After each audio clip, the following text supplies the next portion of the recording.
Greetings, Iain from RTO here. Welcome to the oddball of the week on a Wednesday. A second show. Doesn't happen very often, but I made a cock up, which you all know about now. So today we're going to come to the final part of the Gong story. This is part 9. I think this is the longest story we've done, but we have covered practically all versions of Gong. I know I've probably missed a few. If I find any more, they'll be popped in over the next 12 months. But today we're going to concentrate on an album that was done by Gilli Smyth Daevid Allen and Orlando Allen, and it's called I Am Your Egg. What a cool cover that is. It came out in 2005. Now I'm going to read this because I cannot remember this. I've had to write it all down. So how did this sort of come together? Well, the European version of Gong had retired from regular touring in 2001, but they had a few one-off reunions, and it was called the Gong Family Uncons. First was held in 2004 in Glastonbury Assembly Rooms as a one-day event and featured many ex-members of the Gong family. 2005 there was a two-day affair which had Gong-related bands such as Here and Now, System 7, Kangaroo Moon. And what happened? Gilli Smyth and Daevid Allen thought, well, let's do something, and they got David's son involved, Orlando, and there's one or two people on here. There's a whole stack of ex-members on this. You know, Steve Hillage plays on it, and Malberg, and there's all sorts. So this is the album they came up with. First track on there is called N Street Station. Now, being a station, there's all sorts of train noises on this. Trains coming in, people getting up on trains. Then you've got a singer called Clara Quenna-Frank who does some singing on it. It's really good. And then you get the usual Gilli Smyth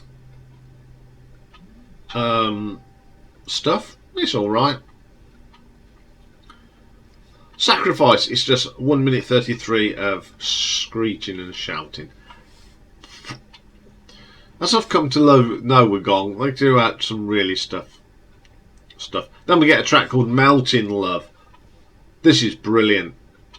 It's a mixture of jazz, traditional Indian music, all fixed into this wonderful piece of tracks. And then you got Gilli's sort of whispery voice, very good. Don't know if it's an actual Indian lady or it's Gilli doing it. I don't know. There's not much information about this album, but it's very, very nice. Then we got the Slinky Ones, lots of weird noises, the usual sort of thing you expect from this band. It's okay. Then we get my favourite song, and it's called River Song. My favourite track on the album. It's so moving and atmospheric. It's got some great guitar work here from Daevid Allen, I think. The sax, that's probably, what's his name, Didier Malberg. Terrific track. Ship of Fools, a really good song. Lovely vocal from Daevid Allen. And he actually sings properly without doing his usual nonsense. It's a really nice song. Midnight Sun, a great little piece of music. It's mystique and eerie. I do like it. Undeniably, love the bass line in this, and that typical whispering from Gilli, which was quite unique. Time Dilation, eerie piece of music. Gilli's having a wonderful whispering on this one. It's alright. Hungry Lion, It's for 54 seconds, and you couldn't have an album with David Allen involved without some absolute nonsense. Funky bass line, and it's about a hungry lion.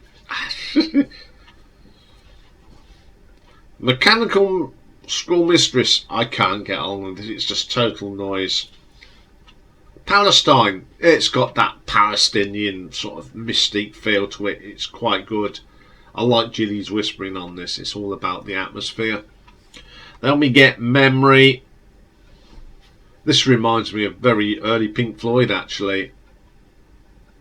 The noises in the guitar. Texture's pretty good. On the whole, this is a really good album. It's got some good songs on here. Nice atmosphere as well. But it wouldn't be a Gong album without weirdness on it. And there's something over the time I've grown used to and got quite a little soft spot for. This has been a really interesting one. I hadn't heard much of Gong at all. It's very enjoyable experience, even the weird and wonderful stuff from Mother Gong. I've now got a few albums in my collection, in my library sort of thing, and I mean my favourite will be Pierre Molin's version. I think that's a terrific version of Gong. Quite like the David Allen, the original sort of Gong sound as well. But it's been really enjoyable, and this one I think is a really good album as well, and I'm going to give it an RTO ranking of 8 out of 10. So there we go, folks. Someone set me the challenge to rank Gong, and there we are. And I think Zeb has been quite helpful as well, so thank you for Zeb for giving me lots of information about the band. I will be looking into the stuff you have suggested me, mate, so thank you very much. It's always been appreciative of your sort of input on this subject, which I don't know that much about, but I'm a bit more enlightened now thanks to you. Next week we start a brand new story, and we're going to look, and it's one again asked by you. We're going to look at the career of the great guitarist John Mitchell, the man that's in more than one band at the same time.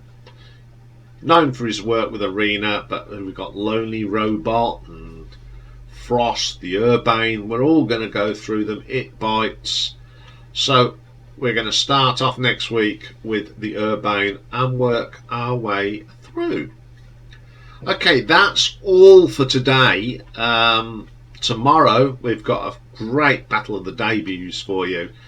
Two of the great iconic British musicians that we've ever produced, both national treasures. One sadly not with us anymore. We're going to look at the first albums by the fantastic David Jones, or David Bowie, and Reggie Dwight, Elton John. So we're looking forward to that one. And then tomorrow we have got a producer, and I'm going to be looking at probably one of my least favourite producers, Mr. Robert Lang. And then don't forget, tomorrow night is live stream night. So have a good day, everybody. I'm off to have my ears lowered later, so new haircut tomorrow. So I will see you all tomorrow. Have a great day, everyone. Bye for now.